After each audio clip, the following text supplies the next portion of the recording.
एक ऐतिहासिक प्रश्न, 26 जनवरी 1950 को किसे भारतीय नागरिकता मिली? संविधान कहता है सरल शब्दों में, दिन 1 पर नागरिकता का आधार था अधिवास यानी भारत को स्थायी घर मानना। प्रक्रिया 2 चरणीय, चरण 1 अधिवास, चरण 2 3 में से एक शर्त प्रमाणित करना। अधिवास इक्वल साइन भारत में स्थायी घर और अनिश्चित काल तक यहीं बसने का इरादा, सिर्फ अस्थायी ठहराव नहीं। सामान्य निवासी इक्वल साइन अस्थायी नौकरी, अध्ययन। अधिवास इक्वल साइन परिवार, संपत्ति, वापसी इरादा। यदि अधिवास सिद्ध हुआ तो 3 में से किसी एक शर्त को पूरा करना अनिवार्य था। ए, यदि व्यक्ति का जन्म भारत में हुआ हो, जन्म के आधार पर नागरिकता।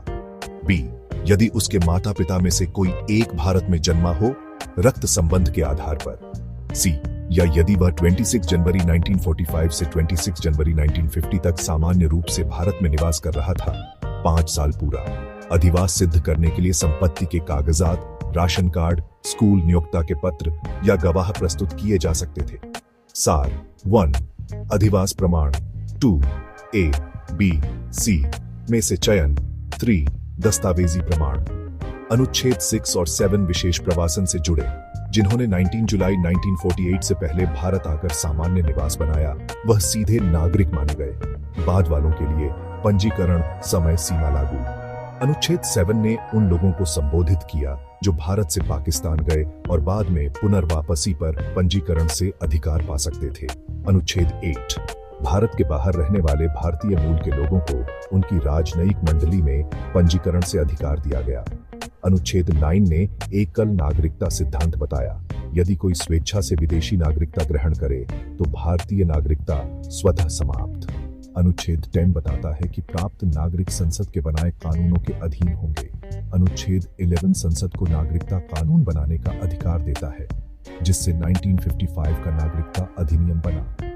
उदाहरण 1 रमेश, लाहौर में जन्म, 1948 में दिल्ली आकर स्थायी रूप से बस गए।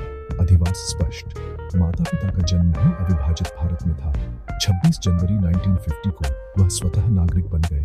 उदाहरण 2 जॉन, 1946 से भारत में काम पर और स्थायी घर यूनाइटेड किंगडम में।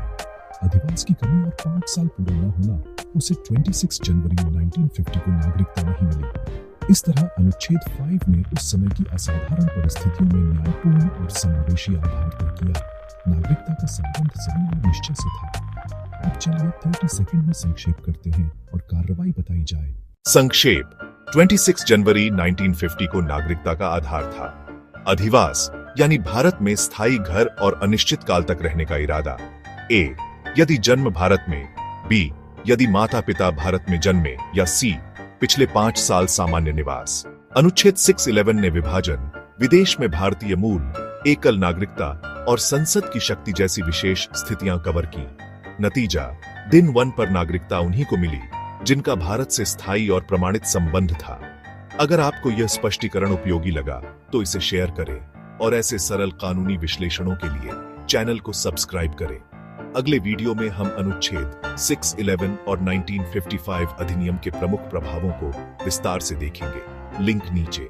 स्रोत, संविधान, निर्माण सभा अभिलेख एवं सार्वजनिक अभिलेख।